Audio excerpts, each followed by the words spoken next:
Ya, pemirsa kembali di Ayu Siang. Pemirsa, 3 remaja tenggelam saat menyeberangi sungai di Madiun, Jawa Timur. Seorang korban ditemukan meninggal, 1 orang selamat sementara 1 lainnya masih hilang. Pemirsa, petugas gabungan BPBD Kota dan Kabupaten Madiun bersama warga berhasil menemukan jenazah Alfian Yusuf. Korban yang adalah pelajar SMP Negeri 7 ini ditemukan di dasar sungai. Sementara seorang korban lainnya, Yogi, yang berusia 14 tahun, belum ditemukan dan masih dalam pencarian. Ketiga korban awalnya hendak menyeberang dari sisi utara sungai ke selatan. Namun tiba-tiba air pasang dan para korban panik meminta tolong. Warga yang tengah memancing kemudian berusaha menolong korban.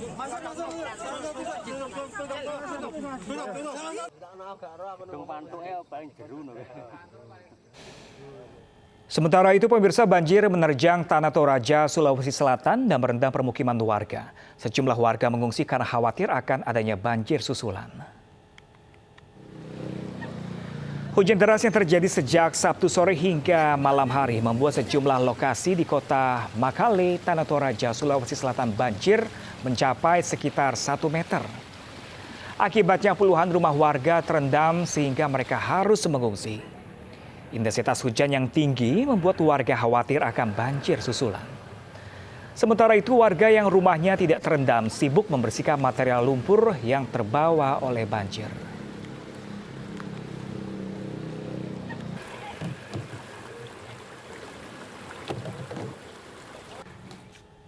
Ya, pemirsa, meski di tengah banjir, warga desa Cilacap, Jawa Tengah antusias menjalani vaksinasi COVID-19. Warga rela melewati genangan air menuju lokasi vaksinasi. Sejumlah warga di desa Binangun, Kecamatan Bantarsari, Cilacap, Jawa Tengah harus melewati genangan banjir usai desa mereka diguyur hujan. Warga menuju poliklinik kesehatan desa untuk menjalani vaksinasi COVID-19. Tidak hanya jalan desa, sebagian ruangan klinik tempat vaksinasi juga terendam banjir. Meski banjir, penyuntikan 400 dosis vaksin jenis Pfizer ini telah tetap berjalan untuk warga 2 dusun, yakni Dusun Binangun Baru dan Dusun Gocean.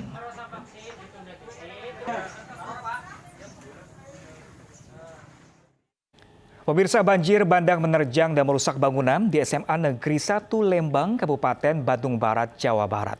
1 ruangan hancur dan 35 unit komputer sekolah rusak. Gubernur Jawa Barat Ridwan Kamil meminta Bupati Bandung Barat untuk segera menetapkan status siaga 1 bencana menyusul banyaknya bencana alam yang terjadi.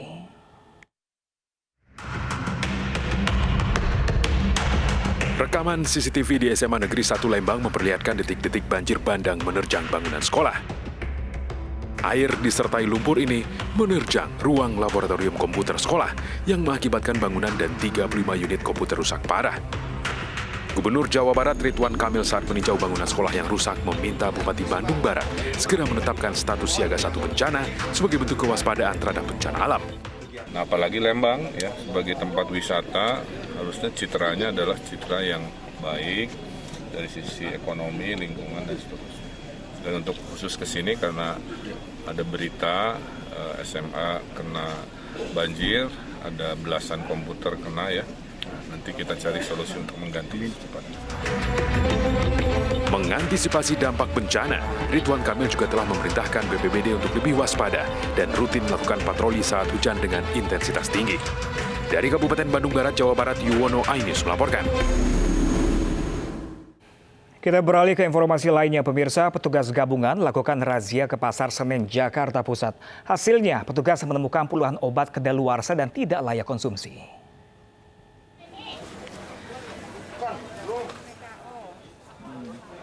Satu persatu, petugas memeriksa kios obat di Pasar Senen, Jakarta Pusat.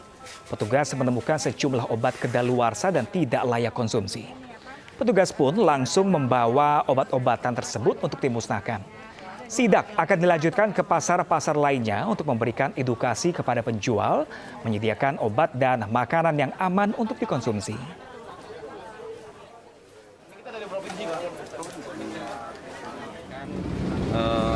Edukasi kepada pemilik toko atau penjual warung-warung obat dan juga makanan agar mereka menyediakan makanan dan obat yang memenuhi memenuhi standar kesehatan dan kelayakan. Tujuan kami adalah untuk memberikan perlindungan. Terlebih lagi kita akan menghadapi Natal dan Tahun Baru, nanti mungkin kegiatan ekonomi sudah.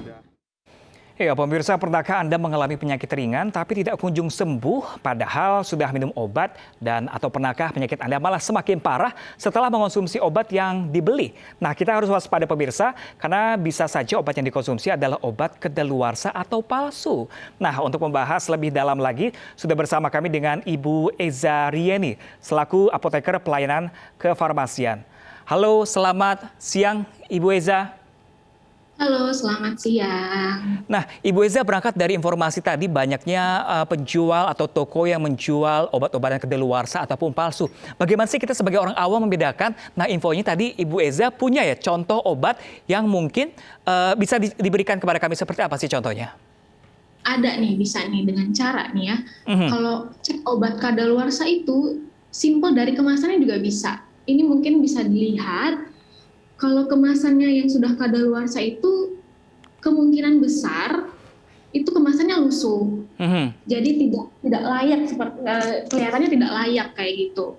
Bahkan ada beberapa identitas atau informasi obat yang tidak ada di dalam kemasan tersebut gitu. Misalnya tidak ada nama obat. Ini alhamdulillah mungkin masih ada gitu ya.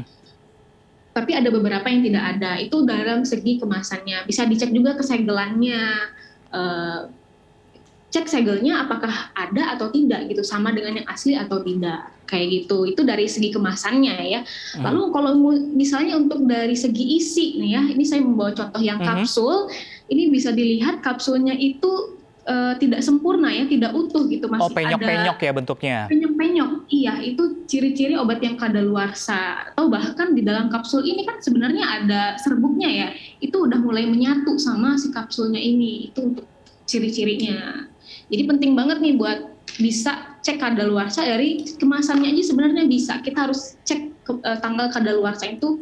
Jadi diawali dari bentuknya, kemasannya seperti apa ya Ibu Eza ya? Iya, kemasannya, nah, benar. Bu Eza, kalau sudah terlanjur mengonsumsi obat-obatan kedaluarsa, berbahaya nggak sih untuk tubuh? Oh, bahaya banget ya, karena kan obat kadaluarsa ini berarti kan kadarnya itu sudah tidak sesuai dengan yang ditetapkan gitu ya, terjadi penurunan gitu loh. Jadi istilahnya obatnya nggak ampuh sama kita, nggak mempan gitu. Jadi yang tadinya kita flu, makan obat itu tetap flu lagi sama. Gitu. Jadi nggak efektif lagi obatnya gitu. Harus ganti obat baru lagi kayak gitu. Nah, Bu Eza, ini kan penanganan biasanya kalau orang awam dapat obat yang sudah kadaluarsa di rumah mungkin ya. Ini penanganannya seperti apa sih? Cara buangnya ada cara khususnya atau biasa aja buang ke tong sampah seperti sampah pada umumnya?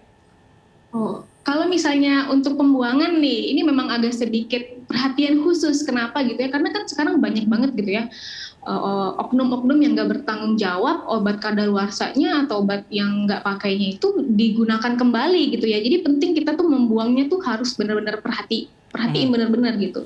Caranya, prinsipnya itu kita harus menghilangkan kemasan, identitas di kemasan tersebut gitu. Jadi bisa digunting-gunting, saya bisa digunting informasi, jadi nggak kelihatan lagi tuh. Ini nama maksudnya obat, biar apa, Bu Eza? Biar nggak kelihatan lagi bahwa atau oknum-oknum tuh nggak nyadar ini tuh obat gitu loh. Jadi nggak bisa disalahgunain lagi kayak gitu. Jadi nggak didaur ulang lah istilahnya kayak gitu, digunting-gunting kemasannya. Nah, mungkin terakhir Bu Eza, tips nih untuk para masyarakat di luar sana yang mungkin kalau di apotek belinya sudah ada apoteker. Nah, kalau beli di toko obat atau di pasar, seperti apa sih tips yang bisa dilakukan untuk warga untuk kalau mau beli obat? Oke, kalau misalnya kita mau beli obat nih di toko obat gitu ya, atau di apotek, yang pertama kita bisa cek kemasannya itu asli atau enggak gitu. Kita bisa lihat dari segi penampilannya, itu dari segi fisiknya ya. Lalu yang kedua kita bisa lihat dari penamaan obat, bener nggak nih kita cari obat yang ini gitu kan? Atau bisa kita tanya lebih lanjut ke apotekernya.